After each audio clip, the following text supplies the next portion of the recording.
오늘 우리에게 주신 하나님의 말씀은 마태복음 19장입니다.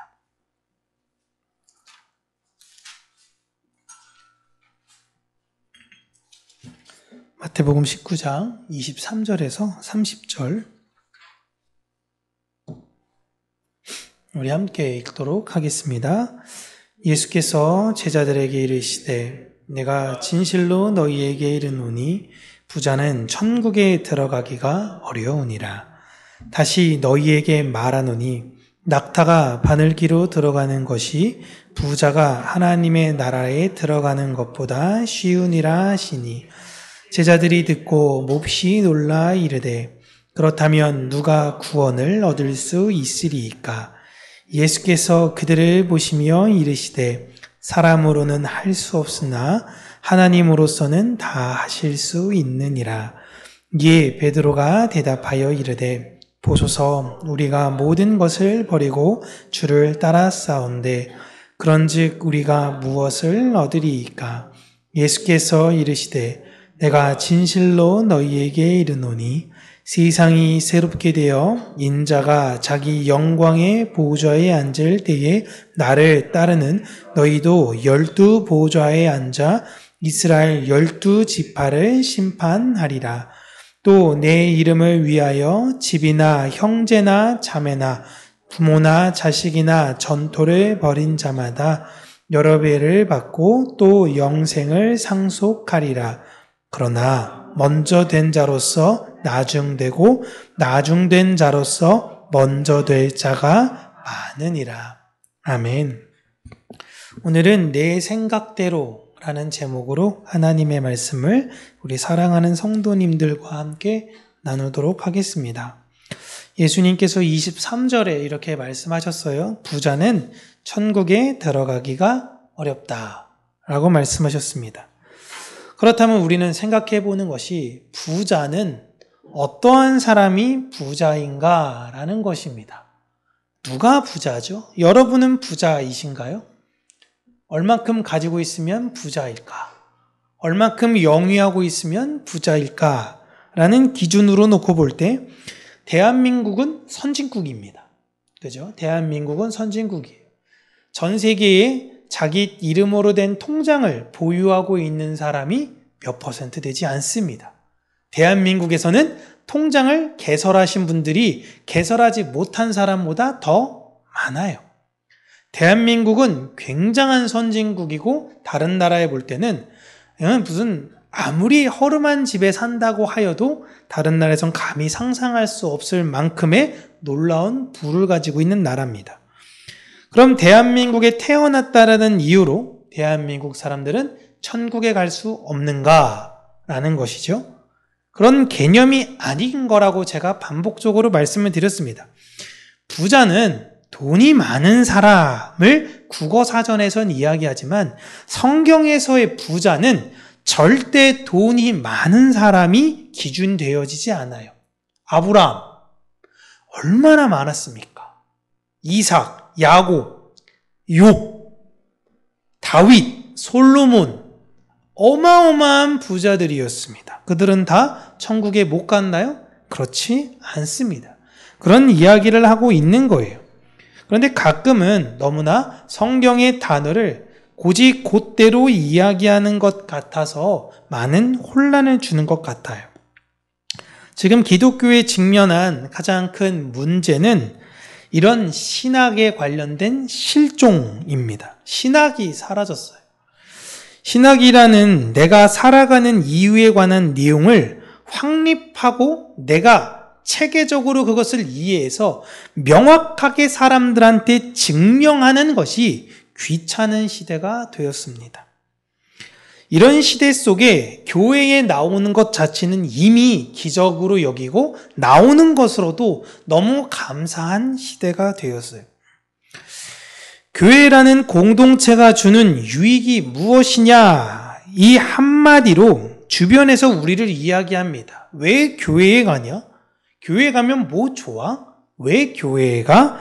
라고 이야기를 하긴 하죠. 그때 사실은 얼머부리는 신앙인들이 생각보다 굉장히 많이 있습니다. 내가 교회를 왜 가지? 한 번도 생각해 보지 못했는데 그냥 얘한테 내가 천국 가고 싶어서 라고 막연하게 이야기하면 좀 너무 이상한 사람으로 보이지 않을까라고 생각해요. 그때 사실은 우리는 그런 질문을 했던 대상들에게 거꾸로 질문을 던질 수 있어야 됩니다. 너는 네가 왜 사는지 알아? 라는 거예요. 너는 네가 왜 사는지를 아니? 나는 내가 왜 사는지를 알아. 내가 목적지가 가야 하는 곳이 어디인지를 나는 알고 가는 사람이야. 너는 너의 목적지가 어디인지 알고 가고 그 길을 살고 있니? 라는 것입니다. 그 목적지를 이 세상에 알려주고 예수님의 나눔의 사랑을 부족하지만 배워서 그 사랑의 마음을 채우기 위해 나는 오늘도 교회를 가. 예수님의 사랑을 내가 알고 그 사랑을 교회 안에서 다시금 내가 깨닫고 그걸 나누기 위해 나는 교회로 가. 그렇지, 내 목적지는 이 세상이 아니었지. 이걸 다시금 확인하기 위해 나는 교회를 가. 그런 교회는 나의 욕심을 간구하러, 나의 희망을 관철시키려고 가는 것이 아니고 내 연약함을 깨닫고 다른 이들에게 행할 마음을 배우기 위해서 가는 것이다 라고 여러분은 그러한 질문을 한 사람들에게 대답하실 수 있어야 되는 거예요. 오늘도 하늘나라를 보장받은 사람들, 저와 여러분들이 이 땅에서 어떠한 마음을 살아가야 하는지에 대한 내용을 예수님께서 다시 한번 이야기해 주고 계십니다. 오늘 본문에서 굉장히 유명한 내용이죠. 이거 교회 다니지 않는 사람들도 굉장히 많이 알고 있는 내용인데 여기서 중요한 건 이 낙타가 무엇이냐 요거 갖고 해석적 논란이 많았습니다. 이거 진짜 수십 년 동안 이거 가지고 해석적 싸웠는데 중요한 건 사실상 그건 아니에요. 제 화면 하나 띄워드리겠는데요. 신약 성경에서는 신약 성경은 헬라어로 썼습니다. 헬라어로 썼는데 낙타는 헬라어로 카멜로스예요. 카멜로스.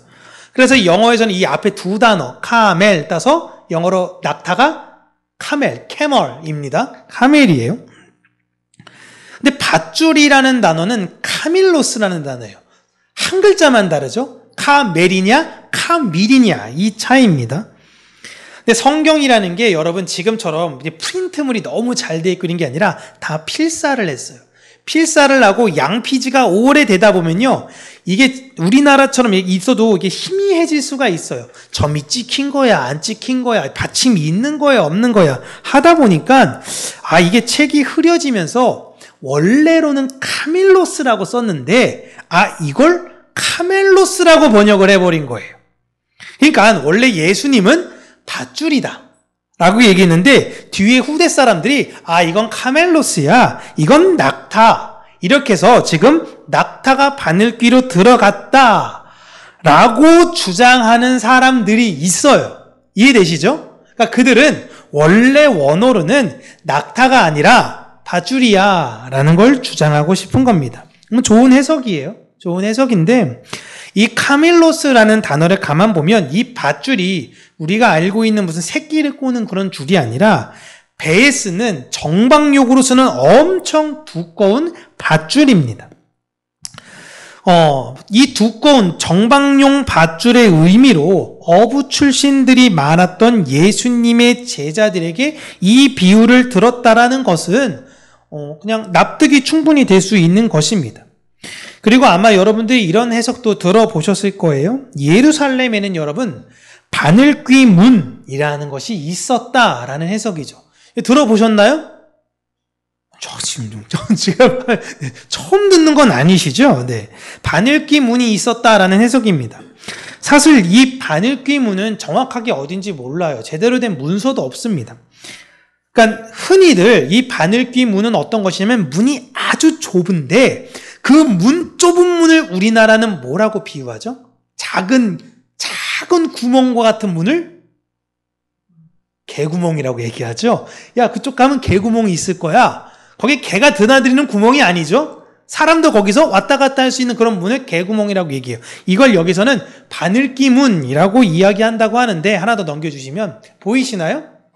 저렇게 성벽과 성벽의 돌틈 사이로 사람 한 사람이 간신히 왔다 갔다 할 수 있는 곳이 있어요. 저런 걸 아주 좁은 의미로 바늘의 귀라는 의미의 바늘귀문이 있었다라는 해석이에요. 여러분 보시면 알겠지만 이런 문에 낙타는 당연히 들어갈 수가 없습니다. 이런 쪽문에 어떻게 낙타가 들어갈 수 있겠니? 라는 질문을 예수님께서 하시며 낙타가 이런 문을 들어갈 수 없듯이 부자도 천국에 들어갈 수 없다라는 말씀을 하신 것이다 라고 주장하는 팀이에요. 둘이 이렇게 주장을 하고 있습니다. 이 두 해석 중에 어느 게 맞냐 어느 게 틀리냐 이게 중요할 수도 있어요. 그들 입장에서는. 그런데 두 해석 모두가 같은 의미를 전달하고 있는 것이니 사실상 밧줄이 되었건 낙타가 되었건 부자는 천국에 못 들어간다라는 것을 우리가 잘 이해하면 되는 것입니다.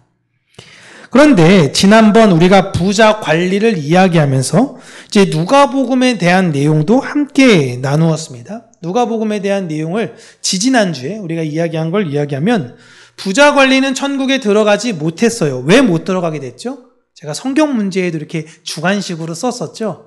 부자 관리는 왜 못 들어갔냐면 예수님께서 네가 했던 거 다 칭찬하셨고 하나 딱 남았어. 재산을 어려운 사람에게 나눠주고 너는 날 따라와.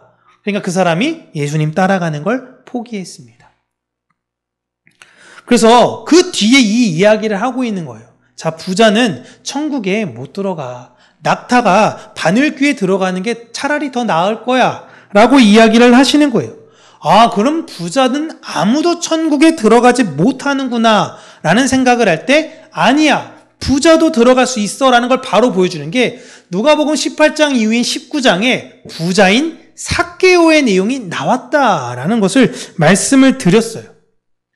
그러니까 돈이 많고 적고의 유무가 아닌 겁니다. 그런데 25절을 보세요. 부자가 천국에 들어가지 못하는 내용을 들은 제자들이 깜짝 놀랍니다. 깜짝 놀래요. 25절에. 당시에는요, 하나님의 복은 무엇으로 받는 것이냐? 물질과 건강으로 받는 것이라고 가르쳤기 때문이에요. 구약 성경을 보시면요, 하나님 말씀대로 사신 분들 중에 가난하게 사신 분들은 거의 없습니다. 다 부유해졌어요. 아주 특별한 경우만 제외한다면 하나님 말씀대로 살았던 사람들은 다 부유하게 살았습니다. 가난했던 사람들은 대다수가 선지자였어요. 다 부유했어요. 부자가 천국에 가지 못한다라는 개념은 예수님께서 말씀하신 이전에는 전혀 없었던 내용입니다. 하나님의 축복은 무엇으로 오는가? 부와 건강으로 온다라는 것이었습니다. 부자가 나쁜 사람이라는 인식은 마르크스의 자본론에서 비롯되었다라고 봐도 무방할 정도예요. 그렇게 부자를 없애고 공산주의를 일으켰어요. 모두가 너는 부자, 너는 가난한 사람 이런 거 없이 모두가 다 평범한 사람으로 살자라고 했는데 결국 공산당원들만 부자가 되는 그런 체계를 만들어 버렸죠. 이 땅의 사람들은 여러분 부자에 대한 욕망을 감출 수가 없습니다. 예수님의 제자들도 예수님이 왕이 되신다면 내가 예수님 곁에서 그 명예와 부를 얻을 수 있을 거야 라는 마음을 가졌고 그러기 위해선 내가 한 자리라도 더 높은 사람이 되어야 되는데 라고 서로 높은 위치로 올라가기 위해 싸웠던 것입니다. 부자야말로 축복의 척도였어요. 그런데 예수님이 부자가 천국에 들어가는 것은 바늘귀에 낙타를 넣거나 밧줄을 집어넣는 것과 같이 사람은 절대 할 수 없는 일이라고 못을 박아버리신 거예요. 너네 부자 되고 싶지? 네, 우리 부자 되고 싶어요. 좋아, 부자 되는 거 좋아. 그런데 너희들은 천국에 못 들어가. 그러니까 깜짝 놀란 거예요. 그런데 사람은 할 수 없으나 하나님은 하실 수 있다라는 예수님이 말씀을 하십니다. 이게 무슨 말이냐? 하나님이 존재론적으로 완전히 바뀌어진 존재만이 천국에 들어갈 수 있다라는 것입니다. 제가 기존에 천국에 가는 대상들에 대해서 이야기를 했습니다. 어떤 사람이 천국 가냐? 예수님이 어린 아이와 같은 사람이 천국에 간다라고 하셨습니다. 또 어떤 사람이 천국에 가냐? 여자와 같은 사람들이 천국에 간다라고 이야기를 하셨어요. 남자가 어떻게 여자가 될 수 있으며 어른이 어떻게 아이가 되겠습니까? 이렇게 할 수 없는 거 아닙니까? 그 똑똑했던 니고데모가 밤중에 예수님을 찾아와서 물어봅니다. 거듭남이 도대체 무슨 뜻이냐라는 것이죠. 내가 어머니 뱃속에 다시 들어가야 되는 겁니까? 어떻게 어른이 아이가 될 수 있는 거냐? 어떻게 남자가 여자가 될 수 있냐? 그런데 구원을 받기 위해선 내가 아이가 되어야 되고 내가 여자가 되어야 된다라는 것입니다. 사람은 절대 이렇게 할 수 없지만 하나님께서 이렇게 만드신다라는 거예요. 남자인 너희를 여자로 만드시고 어른인 너희를 아이로 만드신 것처럼 이 땅에서 부자로 살고 싶어하는 너희들의 그 마음을 하나님께서 바꾸실 수 있다라는 것입니다. 그 말씀은 너희들의 형편을 거지로 만들겠다라는 뜻이 아니에요. 너희의 심령을 가난한 자로 만들겠다라는 것입니다. 그러자 베드로가 부자들과 자신들을 비교하며 우리는 모든 것을 다 버리고 예수님을 따랐습니다. 그러면 우리는 무엇으로 보상받을 수 있을까요? 라는 걸 물어봐요. 그러니까 여전히 베드로는 지금 부자에 대한 마음과 생각을 포기하지 못하고 있는 거예요. 내가 하나님을 믿으면, 예수님을 믿으면 나에게 분명히 무언가는 보상이 되어져야 된다라고만 생각을 하는 것입니다. 그런데 그 뒤에 이어진 예수님의 답변을 보면요, 무언가를 보상하는 듯한 내용을 말씀해 주십니다. 28절, 29절 우리 함께 읽겠습니다. 예수께서 이르시되 내가 진실로 인자가 자기 영광의 보좌에 앉을 때에 나를 따르던 너희도 12 보좌에 앉아 이스라엘 12 지파를 심판하리라. 또 내 이름을 위하여 집이나 형제나 자매나 부모나 자식이나 전토를 벌인 자마다 여러 배를 받고 또 영생을 상속하리라. 아멘. 여러분, 이 말씀 중에 여러분의 눈을 사로잡은 게 어떤 게 있으세요? 여러 배를 받고, 여러 배를 받는구나. 영생도 받는구나. 좋구나. 이렇게 하면 되겠구나. 라는 거예요.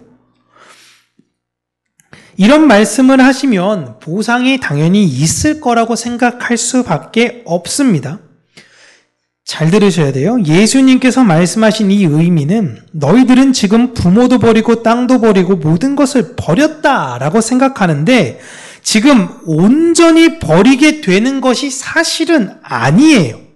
이들이 예수님을 왜 따르냐면 난 부모님 버렸어요. 난 예수님을 선택했어요. 내 인생을 예수님에게 다 지금 투자한 거예요. 그러면 내 투자금이 어떻게 돼야 돼요?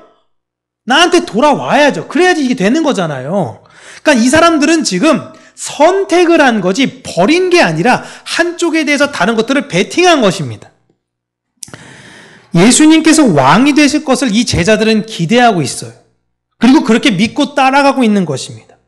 그런데 지금과 달리 진짜 내가 기대하는 것을 다 버리게 되는 그날이 올 것이라고 말씀하시는 거예요. 세상이 새롭게 되는 것.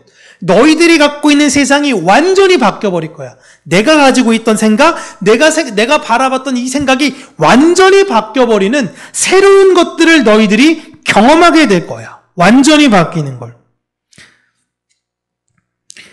그렇게 될 때에는 그때면 내가 예수님을 통해 실제 바라는 것은 없게 돼요. 그렇지만 더 많은 것을 얻게 될 것을 말씀하시는 겁니다. 굉장히 역설스러워요. 내가 예수님을 향해서 내가 이 사명을 받았구나. 뭔가 하나님께서 안 주셔도 돼. 내가 건강이 좀 부족하고 재정이 좀 부족해도 하나님 열심히 주의 일을 그냥 하겠습니다 하는 거예요. 그런데 하나님이 그런 걸 주신다라는 겁니다. 내가 기대하고 소망하는 게 아니에요. 이렇게 하면 건강 주시겠지. 이렇게 하면 나에게 무언가 주시겠지. 이렇게 기대하는 게 아니라 그냥 주의 뜻을 행했는데 하나님이 그런 것들을 주시겠다. 더 많은 것을 얻게 될 것이라고 말씀을 하시는데, 그런 너희들이 가장 중요한 거, 부자들이 원하는 세상을 심판하게 될 것을 말씀하시는 거예요. 이게 무슨 말이냐? 교회에게 자, 이들이 12 보좌에 앉아 12지파를 심판하는 것처럼 그 하나님의 말씀을 온전히 깨달은 그들이 교회에게 진리의 말씀을 전해주게 될 것이다 라는 걸 지금 예수님께서는 이야기하시는 거예요.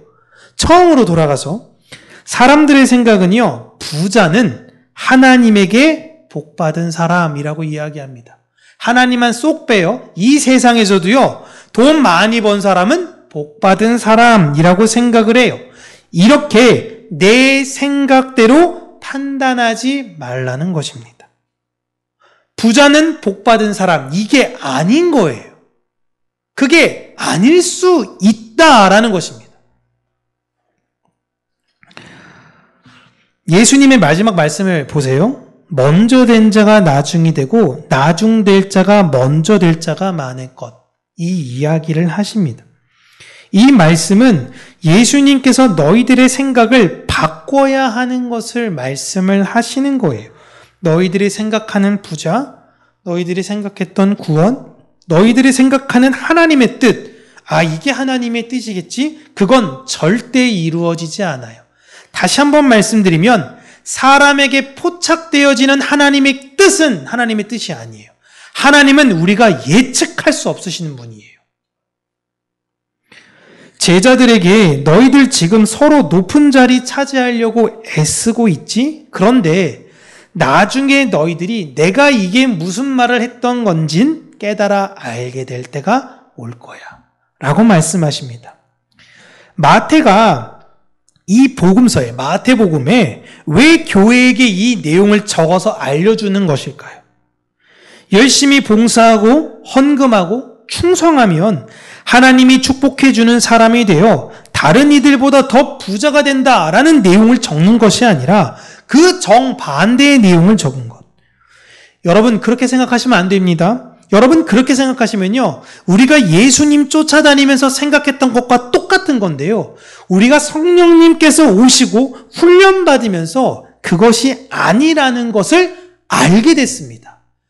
그게 아니구나. 제가 지금 여러분들에게 간증하는 거예요. 이 내용을 성경으로 남겨서 교회에게 알려주는 것입니다. 마태가 그 장본인인 거예요. 마태는 예수님을 따라가는 순수한 마음도 있었습니다. 그러나 예수님을 따라가서 성공하고 싶었던 마음도 있었어요. 저도 여러분 목회를 이제 시작하면서 제 마음 깊숙이는 복음을 온 열방에 전하자. 세계 방방 곳곳에 하나님의 말씀이 필요한 그곳에 내가 말씀을 전하면서 살자라는 그런 순수한 마음이 있었습니다. 그런데 그러기 위한 내 안에 또 어떤 마음이 있었냐면, 일단 그러기 위해선 여러 가지 재정도 필요하고 나와 함께할 많은 인력도 필요하고, 그러다 보면 좀 규모 있는 목회지에 가서 목회도 하고 규모 있는 사역도 하면서 좀 내 이름도 알리고 내 영향력을 이 시대에 좀 드러내보고 싶지 않나 라는 마음을 감출 수 없었어요. 제 안에 그 마음이 왜 없겠어요. 예전에 그런 마음도 투성이었어요. 그런 사람들 보면서 부러워했고, 그런 목회자 보면요, 저분 참 대단하시네. 그냥 가서 저 목사님 안수 한 번만 좀 해주십시오. 그래서 그 영험한 능력을 내가 받을 수 있지는 않을까. 제 안에도 복음에 대한 순수함과 함께 이 세상의 부자가 되고 싶었던 욕망이 있었던 거예요. 그러나 말씀을 알면 알수록 그것이 하나님이 원하시는 일이 아니구나 라는 것만 성령님께서 계속 알려주시는 겁니다. 네가 지금 집중해야 되는 건 너와 함께한 공동체원을 네가 사랑하고 있느냐, 하나님께서 맡기신 이들과 함께 하나님의 나라를 꿈꾸며 소망하며 살아가고 있느냐. 마태는 그 내용을 우리에게 이야기한 것입니다. 사랑하는 교회여, 여러분 허황된 것으로서 하나님의 사역을 과대하지 마십시오. 작은 일에, 내 지체에 있는 어려운 작은 지체들을 잘 섬기며 여러분 그들을 잘 배려하십시오. 그게 하나님의 기쁨이 되는 것입니다. 먼저가 되고 싶은 분들 나중에 크게 당황하실 수 있습니다. 우리는 이 세상의 부자들이 되려고 애쓰는 자들이 아니라 이 세상의 부자 되려고 하는 사람들에게 그것이 아닙니다 라는 것을 전달하는 사람들이에요. 우리는 하나님을 내 생각대로 판단하면 안 됩니다. 또한 돈이 많이 생겼다고 복이라고 생각하거나 망했다고 저주받은 것이라고 절대 생각하시면 안 돼요. 사람들은 이렇게 살면 축복의 길, 저렇게 되면 저주받은 길이라고 하지만 하나님 손에 있는 자들은 이미 그 축복의 길을 걷고 있는 중입니다. 미 대선이 이제 거의 결론이 났죠.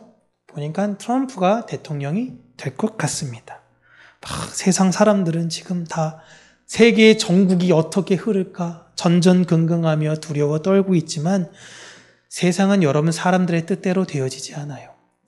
하나님께서 완전하신 계획 안에서 이루어지는 것이니 너무 세상 소식에 귀 기울이며 근심과 걱정하지 마시고 오늘 내 주변에 하나님의 사랑을 실천할 수 있는 곳이 있다면 그곳에서 작은 일에서부터 하나님의 일을 행하시고 내 안에 부자가 되고 싶은 마음이 있고 내 안에 많은 영향력을 드러내고 싶은 마음이 있다면 하나님 이 마음을 내려놓게 도와주시옵소서라는 그 겸손의 마음을 하나님께 구하는 우리 평강교회가 되기를 주님의 이름으로 축복합니다.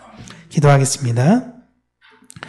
참 좋으신 하나님 아버지, 우리가 이 세상을 살면서 성공하고 싶은 마음, 자랑하고 싶은 마음, 내 이름을 드러내고 싶은 그 마음이 불뚝불뚝 올라갈 때에 하나님 내가 진짜 알아야 되는 것이 십자가에서 부끄럽게 돌아가신 예수 그리스도임을 다시금 생각하며 내가 이 세상에서 져야 되는 것은 나의 영광과 명예인 것이 아닌 주께서 지셨던 그 험한 십자가라는 것을 알고 때로는 이 세상에서 손가락질 받으며 조롱을 받을지 모르겠지만 예수 그리스도가 온전한 진리라는 걸 믿는 자답게 그 길을 묵묵히 걸어가는 하나님의 백성이요 자녀들이 되게 하여 주시고 오늘도 그 모든 어려움을 이길 수 있는 믿음과 소망을 나에게 허락하여 주셔서 내가 그들을 분노로 대하는 것이 아니라 넉넉한 주의 그 사랑으로 대하는 자가 될 수 있도록 은혜 주시기를 간절히 간구하고 원합니다. 하나님 우리의 마음을 주님께서 붙들어 주시고 우리의 마음을 가장 선한 길로 인도하여 주시며 우리 평강교회가 주께서 맡기신 바 그 작은 사역으로 보일지 모르는 일들에서도 최선을 다해 잘 감당해 하나님께서 착하고 충성된 종이라는 그러한 소리를 듣는 우리 모든 평강교인들이 될 수 있도록 은혜를 더하여 주시옵소서. 예수님 이름으로 기도합니다. 아멘.